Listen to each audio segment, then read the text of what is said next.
Thank you, Mariko, for coming to this interview. Oh, well, thank you for having me here. So, in your early days, it seems you began your career with something totally different. It seemed that you were a model before becoming an artist.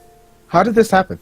That's true. I did start off as a model and a fashion design student in Tokyo at the Bunka Fashion Institute, in which I emphasized the appearance of the modern day woman. My wardrobe was nothing but short skirts and skimpy tops, and I was always looking stylish to how modern day women look now today. But around the age of 19, when I was in London, I discovered art, and I decided to pursue to become an artist instead. So I became an art student to study contemporary art and produce my own artwork from there. Your earlier artwork, what was that all about? You always showed yourself in public looking like a toy robot or some other worldly figure. For example, some of your work, Tea Ceremony 3 and Play With Me. Where did your idea come from? Yeah, that sounds like a lot of my early work. I did have a lot of influence from cosplays, and most of my themes of my work seemed robotic and space themed. Tea Ceremony 3 was taken outside a Tokyo office building, where a well-dressed robotic-looking woman was offering tea to businessmen that passed by. And in Play With Me, it depicts another robotic-looking woman standing outside an electronics shop working the streets.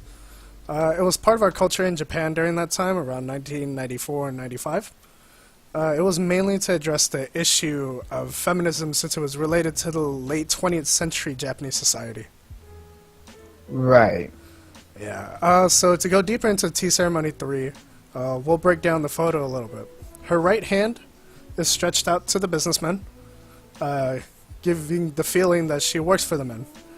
Underneath her outfit was kind of a silver bodysuit with pointy ears and a hood to give her the robotic, futuristic features. This kind of satire was to expose the invisible and internalized oppression of women through an overexposed, attention-drawing costume. This was something that I wanted to expose at the time, since feminism was raging through Japan alongside this growth of electronics.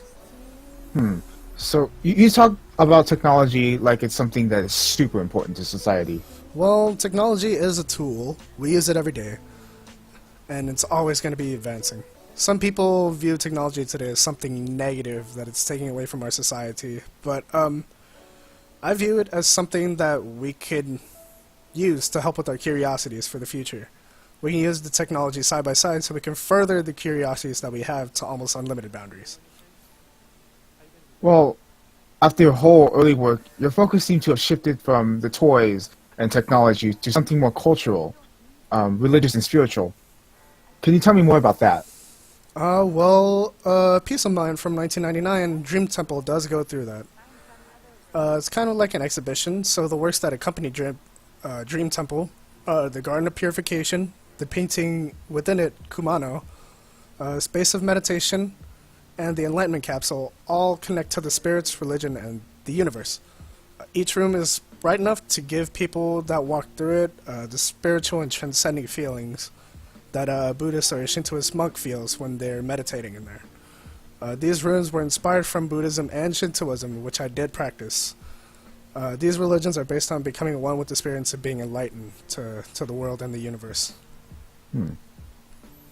Now, finally, we move on to your most recent work, Rebirth. A lot of beautiful scenery and items were used in these compositions.